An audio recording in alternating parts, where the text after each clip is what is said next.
கர்த்தர் மேல விசுவாசம் உள்ளவர்களாக இருக்கணும். கர்த்தர் மேல நம்பிக்கையா இருந்தா தான் நிலை நிற்க முடியும். It can be established. பேதுரு தண்ணி மேல நடக்கும் பொழுது கர்த்தர் மேல ஒரு நம்பிக்கை இருந்தது. அதனால அவன் பாதம் தண்ணியில வைக்கும் பொழுது அது உறுதியாய் போனது. ஆனா அவன் சுற்றியும் பார்த்து அவன் டைவர்ட் ஆகும் பொழுது அவன் விசுவாசம் குறையும் பொழுது அவன் தண்ணியில மூழ்க ஆரம்பிக்கிறான். See, you will not be standing on the ground firmly unless you believe in God. ஒரு மனுஷன் விசுவாசத்தால நடக்க முடியும்.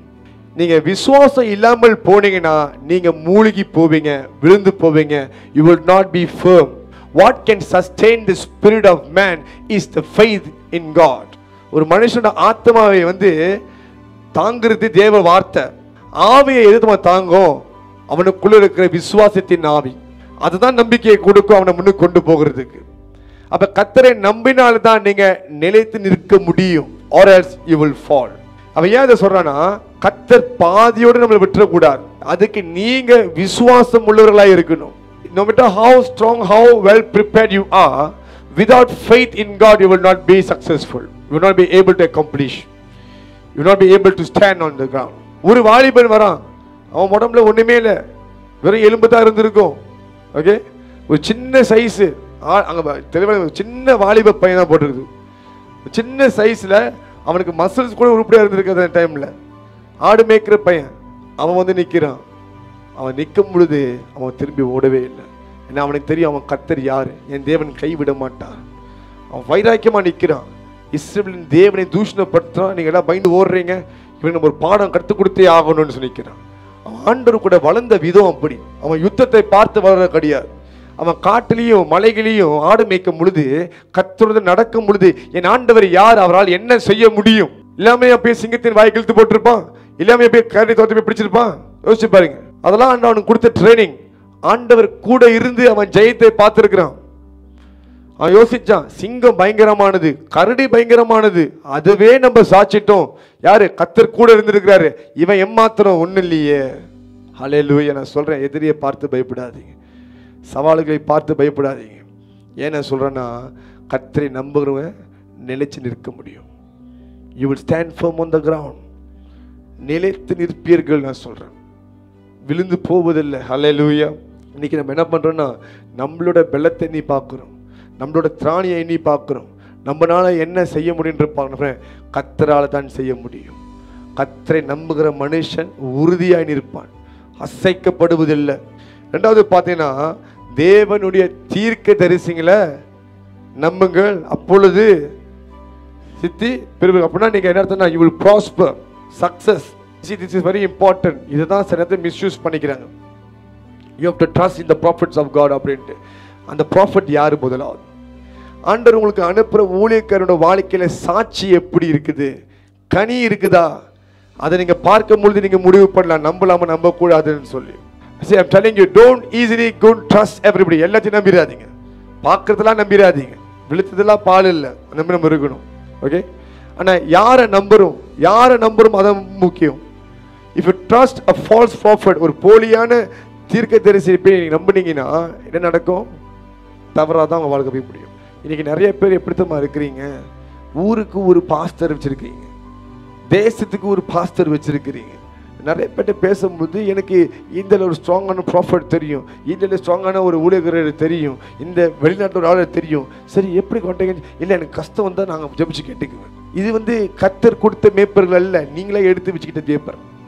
சரி, ஆண்டவர் ஒரு ஆடை மேய்க்கிறதுக்கு 2 மேய்ப்பன் 3 மேய்ப்பனை கொடுக்க மாட்டார். ஒரு மேய்ப்பன் அந்த ஒரு மேய்ப்பன் தான். அந்த மேய்ப்பன் டைம் முடிஞ்சா இன்னொரு மேய்ப்பன் வருவார். உங்களோட போதகர் தான் உங்களுக்கு தீர்க்கதரிசியா இருக்க முடியும். நீங்க எதிர்பார்க்க கூடாது. அப்படின்னா பாஸ்டர் எனக்கு இப்போ என் பேர் சொல்லி கூப்பிடுங்க, என் பேர் அதையெல்லாம் எனக்கு தெரியுமே, அப்படி கூப்பிட்டு சொன்னா தப்பாயிருமே, அது பொய்யாயிருமே. ஆமாவா இல்லையா? The prophetic message is where God used to talk to you. இப்போ பேசிட்டு இருக்கார் ஆண்டவர், இதுதான் தீர்க்க தரிசனம். நீங்க என்ன எதிர்பார்க்குறீங்க? உங்க பேரை சொல்லணும், உங்க ஃபோன் நம்பரை சொல்லணும், உங்க ஐசி நம்பரை சொல்லணும், உங்க பிறந்த தேதியை சொல்லணும், உங்க பேங்க் அக்கௌண்ட் நம்பரை சொல்லணும், பேங்க் அமௌண்ட் சொல்ல எதிர்பார்க்குறீங்களா? அதை சொல்லி என்ன நடக்கும் போது? உங்க பேங்க்ல இப்ப 0 தான் இருக்குன்னா அது பெருகிருமா? பெருகாதுல, பெருகாது. ஆமாவா இல்லையா? கரன்சி அங்க மாறாதல, சும்மா காசு அங்க பேராருமா? ஆகாது. Don't go for such things. இந்த மக்கள் போக முடியாது. உங்களை வார்த்தையிலையும் கர்த்தரோட வழிகளையும் நடத்துறாங்க தெரியுமா, அங்க கர்த்தரோட வார்த்தை மறைந்திருக்குது. வெளியிலேருந்து ஸ்பீக்கர்ஸ் கூட்டிட்டு வரும், அது உங்களுக்கு கான்ஃபர்மேஷனை கொடுக்கறதுக்காக, உறுதிப்படுத்துறதுக்காக, சபைக்கு பேசுவதற்காக. இப்போ நீங்கள் என்ன பண்ணுறீங்கன்னா, ஃபோனில் நிறைய நம்பர் வச்சிருக்கிறீங்க. எதுக்கு? அப்பப்போ ரெஃபரன்ஸ் பண்ணுறதுக்கு. 10 ப்ராஃபட்டில் 3 பேர் நம்ம எதிர்பார்த்தது சொல்லிட்டா அதான் உண்மை, இந்த 7 விட்டுருவோம். இல்லை 9 பேர் நம்ம எதிர்பார்த்தது சொல்லிட்டா அதுதான் கரெக்ட், இந்த 1 விட்டுருவோம், இந்த 1 வேணாம். இங்கே என்ன நடக்குதுன்னு பார்த்தீங்கன்னா, கர்த்தர் உங்களை நடத்தலை, நீங்கள் கர்த்தரை நடத்துறீங்க. சொல்லு, உங்களுக்கு புரியுதுங்களா? கர்த்தர், I have seen some people are so crazy, they will go to the extent எல்லாத்தையும் சொல்லி நீங்கள் சொல்லுங்கள், நீங்கள் இந்த வாயால் சொல்லுங்கள். பாலா என்ன பண்ணுற, விளையாம பார்த்து நீ போய் சபிச்சுட்டு வா, இந்த ஜனங்க சபிக்கப்படணும்னு சொல்லுன்றான், காசை கொடுத்து. This is what you should understand. ரொம்ப தப்பான ஒரு காரியம். இன்னைக்கு சபையோட ஆராதனை கூட டிவி சேனல் மாதிரி ஆச்சு. ஓகே, நீ காலை இந்த தபேலா பார்ப்போம், சபை பார்த்துட்டு இருக்காங்க. மத்தியானம் இன்னொரு சர்ச்சை பார்ப்போம், அப்புறம் ஈவினிங் இன்னொரு சர்ச்சை பார்ப்போம். முன்ன அப்படி இல்லை தெரியுமா? ஒரு தீர்க்கதரிசியை அனுப்பி, அந்த ஒரு தீர்க்கதரிசி ஆசாரியனை அனுப்பி கர்த்தர் நடத்துவா. ஜனங்க பயத்தில் நடந்தாங்க, ஊழியர்களும் இணைந்து நடக்க ஆரம்பிச்சாங்க, அங்க கர்த்தர் வெளிப்பட்டார். இப்ப கருத்து வேறுபாடு நிறைய இருக்குது. இவங்க ஒண்ணு சொல்ல, அவங்க ஒண்ணு சொல்ல, இவங்க ஒண்ணு பேச, அவங்க ஒண்ணு பேச. இப்ப எப்படி ஆச்சுன்னா, எல்லாமே மைண்ட் மாசம் ஒக்கப்பலா, எல்லாம் போறது உள்ளுக்கு. இப்படி நீங்க எப்படி ஸ்டேபிளா போக முடியும்? கேட்கிறேன், ஒரே நேரத்தில் 10 பேர் உங்களுக்கு டைரக்ஷன் சொன்னா போய் சேர முடியுமா? இந்த பாதையடி நீ அதை பண்ணு. 10 டாக்டர் ஒரு பேஷண்ட் ட்ரீட் பண்ண முடியுமா? 10 டாக்டருக்கும் 10 விதமான ஸ்கில்ஸ் இருக்கும், ஆமாவா இல்லையா? ஓகே, ஒருத்தர் மருந்து கொடுத்து நல்லாக்கலாம், ஒருத்தர் என்ன பண்ணுவாரு, கொஞ்சம் டயட்டை மாத்துவாரு, இன்னொருத்தர் ஆபரேஷன் போலான்னு. 3 ஒன்னா செய்ய முடியுமா? முடியாது. இயற்கை நம்மளுக்கு கற்றுக் கொடுக்குது, ஆமாவா இல்லையா? எங்க கர்த்தர் உங்களை பிளான் பண்ணிருக்கிறோம் அங்க உண்மையா இருங்க. and then you will see a breakthrough. Second thing என்னன்னா, எந்த இடத்துல அந்த ஊழியர்களோட கனியை பாருங்க. ஓகே, எப்படிப்பட்ட ஊழியர்கள், அவங்க வாழ்க்கையில சாட்சி இருக்குதா, அவங்க சரியா இருக்கிறாங்களா, இதெல்லாம் செக் பண்ணாதான் நீங்க அவங்க மேல விசுவாசத்தை வைக்க முடியும். பைபிள்ல போட்டிருக்கு, you have to believe in the prophets, the word they speak. அவங்க பேசுற வார்த்தையை நம்பி தான் ஆகணும். ஆனா நம்புறதுக்கு முன்பாக அவங்க கனியை பாருங்கன்னு சொல்றேன். கனி இருக்குதுன்னா you know God's word will fulfill. வாக்கு தத்தம் நிறைவேறும். கர்த்தர் அவருடைய ஊழியர்கள் மூலமாய் பேசுகிறார். ஹல்லேலூயா. மூன்றாவது பாத்தீங்கன்னா, துதிக்கணும். சொல்லுங்க, துதிக்கணும். நீங்க துதிக்க சொன்னா வாயை திறக்க மாட்டீங்க, எல்லாம் மௌனமா நிற்பீங்க, ஆமாவா இல்லையா? ஆனா துதிக்கிறது ரொம்ப முக்கியம். இன்னைக்கு உங்களுக்கு ஒரு பிரச்சனை வரும் பொழுது நீங்க துதிப்பீங்களா? துதிப்பீங்களா? துதிக்க முடியுமா? முடியலையே பாஸ்டர். சந்தோஷமா இருந்தா துதிப்பீங்க. ஏதாவது ஒரு பிளெஸிங் வந்துச்சுன்னா, ஒரு பெரிய அமௌண்ட் காசு வந்துச்சுன்னா துதிப்பீங்க. ஆனா ஒரு காரியத்தை எடுத்தா துதிக்க முடியுமா? The most powerful praise and worship comes in your hard time. உங்க கஷ்ட நேரத்துல தான் அது ரொம்ப வல்லமையா இருக்கும். முன்னுக்கு நெருப்பு இருக்குது, நெருப்புல தூக்கி போட போறாங்க, சொல்றாங்க கடைசியா உனக்கு ஒரு சான்ஸ் தர, நீ இந்த சிலையை நீ துதிக்கணும், பணிந்து கொள்ளணும்ட்டு. அவன் சொல்றானுங்க, கர்த்தர் எங்களை காப்பாற்ற வல்லவராக இருக்கிறார், காப்பாத்தாவிட்டாலும் அவரை அன்றி வேற யாரையும் துதிக்க மாட்டோம்னு சொல்லி துதிச்சுக்கிட்டே நெருப்புக்குள்ள போனாங்க. ஆண்டவர் இறங்கி வந்துட்டார். துதிச்சுக்கிட்டே போனாங்க. நல்லா பாருங்க, ஜபிக்கிறவன் தேவன் இடத்திலிருந்து பதிலை கொண்டு வருவான், தேவதாசன் செய்தியை கொண்டு வருவான், துதிக்கிறவனும் கர்த்தரை கொண்டு வந்துருவான். அவர் துதியின் மத்தியில் வாசம் பண்ணுகிறவர். They brought down God in the midst of the battle. ஆண்டவரை யுத்தத்தின் நடுவில் கொண்டு வந்தாங்க. எப்படி? துதிச்சு கொண்டு வந்தாங்க. சொல்லுங்க, துதிச்சு. சவால்கள் எழும்பும் பொழுது துதிக்க ஆரம்பிக்கணும். Some people get annoyed. உங்களுக்கு என்ன பார்க்க நக்கலா தெரியுதா, நையண்டியா தெரியுதான்னு கேட்பாங்க. நான் எப்படி ஆண்டரை துதிக்கிறது இந்த கஷ்டத்துல? அதை தான் கர்த்தர் எதிர்பார்க்கிறார்.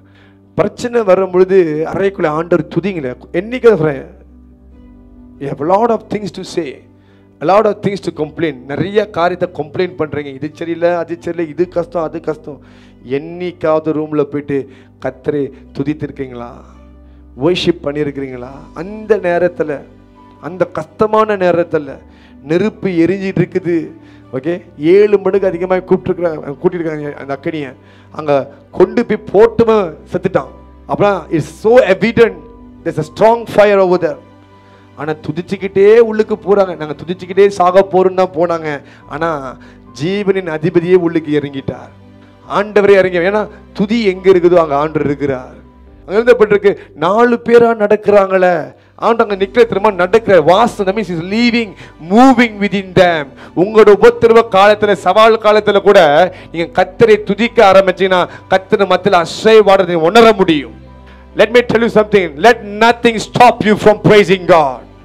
எதுவுமே உங்களை நிறுத்தக்கூடாது. கர்த்தரை துதிக்கிறதை நிறுத்தக்கூடாது. யோபோட மனைவி சொல்றா, இன்னும் ஏன் உத்தமனா இருக்கிற, கர்த்தரை சபிச்சு செத்துருன்றா. சில நேரம் கூட இருக்கிற ஆலோசனை ரொம்ப ஸ்ட்ராங்கா இருக்கும். ஏய் இதுக்கு மேல போதும், இனி எவ்வளவு தான் நீ பாடுபட போற, பத்தலையா சபிச்சுட்டு செத்துருன்றா. சொல்றேன், கர்த்தர் கொடுத்தாலும் எடுத்தாலும் கர்த்தர் நாமத்துக்கே மகிமை உண்டா. That is praise. நீ உன்னை புரிஞ்சுக்கணும், ஆண்டவருக்கு ஒரு எக்ஸ்பெக்டேஷன் இருக்குது. என்ன தெரியுமா? எந்த நிலைமையிலையும் கர்த்தரை துதிக்கணும். இங்க ஆண்டவர் சொல்லிக் கொடுக்கிறது யாருக்கு? யோபுக்கு, நீ துதிக்கணும்ட்டு பரிசுத்தாவினால் நடத்தப்பட்டு சொல்றான். கர்த்தர் கொடுத்தார், எடுத்தார். When you begin to praise, the gates of heaven will be opened for you. நீங்க துதிக்க ஆரம்பிக்கும் பொழுது வானத்தின் வாசல்கள் எல்லாம் திறக்கப்படும். நீங்க நிச்சயமாய் சவாலை விட்டு வெளியே வரீங்க, ஜெயித்தவனாய் வெளியே வருகிறீங்க. You are coming out victoriously, I am telling you. Hallelujah.